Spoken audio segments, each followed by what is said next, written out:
আপনি ভাবছেন ১৯৭১ সালের মুক্তিযুদ্ধের সব গল্প আপনি জানেন? ভুল ভাবছেন। ইতিহাসের পাতায় নেই এমন কিছু অবিশ্বাস্য সাহসিকতার কাহিনী আছে যা শোনার পর আপনার মন কেঁপে উঠবে।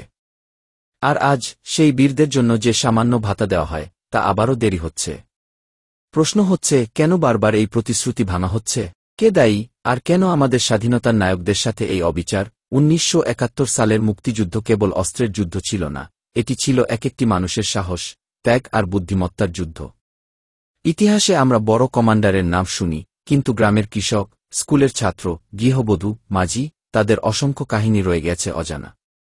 যেমন এক তরুণী যিনি পাক সেনাদের চোখ ফাঁকি দিয়ে মুক্তিযোদ্ধাদের জন্য খাবার ও গোপন বার্তা পৌঁছে দিতেন। অথবা এক বৃদ্ধ কৃষক যিনি নিজের সব ফসল পুড়িয়ে দিয়েছিলেন যেন শত্রুরা খাবার না পায়। এই মানুষগুলো কোনো পদক পাননি, নামও শোনা যায় না, কিন্তু তাদের ত্যাগ স্বাধীনতার জন্য অপরিহার্য ছিল।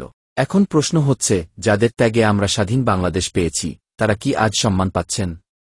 সরকারি ঘোষণায় বলা হয় মুক্তিযোদ্ধাদের জন্য ভাতা সময়মতো দেওয়া হবে।